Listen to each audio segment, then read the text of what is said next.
আসসালামু আলাইকুম রহমতুল্লাহ। বাংলাদেশে যে ঘটনাগুলি ঘটতেছে আপনারা সবাই খেয়াল করে থাকবেন। আওয়ামী লীগের আমলে বাংলাদেশ জামায়াতে ইসলাম না ছিল সরকারি দলের পক্ষে, না ছিল বিরোধী দলে।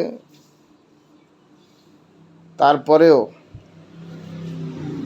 আওয়ামী লীগ 17 বছর লেগেছিল ইসলামী ব্যাংকে দখল করতে। তারা যেরকম ভারতের নীল নকশা বাস্তবায়ন করার জন্য বাংলাদেশ জামায়াত ইসলামকে ধ্বংস করতে চেয়েছিল, ঠিক বর্তমান সরকার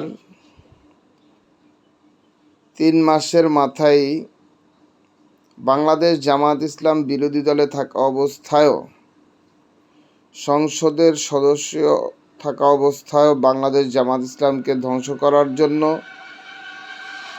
বাংলাদেশ জামায়াত ইসলামের যত প্রতিষ্ঠান আছে, সেটা ব্যক্তি প্রতিষ্ঠান হোক আর দলীয় প্রতিষ্ঠান হোক, সবগুলিকে ধ্বংস করার জন্য, বন্ধ করার জন্য উঠে পড়ে লেগেছে।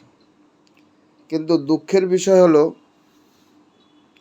শুধু মিটিং মিছিল করে বাংলাদেশ জামায়াত ইসলাম ক্ষান্ত। এতে কী লাভ হবে? সব ধ্বংস হয়ে যাবে। শেষ পর্যন্ত কি ওই গল্পের মতো হবে, দেখি না চোরাই কী করে। যদি দেখি না চোরাই কী করে এই কথার উপরেই আমরা থাকি, তাহলে একটা সময়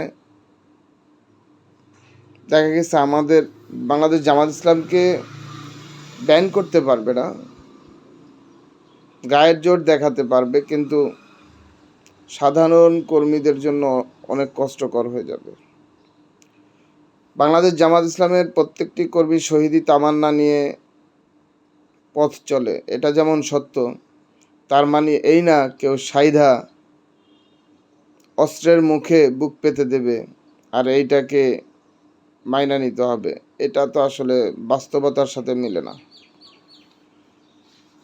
তাই বাংলাদেশ জামায়াত ইসলামের এবং সাধারণ জনগণ শক্তভাবে এই সরকারের অবৈধ কার্যকলাপকে প্রতিহত করতে হবে।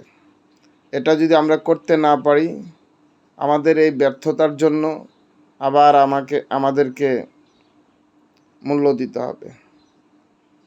তাই বাংলাদেশ জামায়াত ইসলামের দায়িত্বশীল এবং সাধারণ জনগণ সকলের কাছে উদাত্ত আহ্বান, এই সরকারের সকল ভুল সিদ্ধান্তকে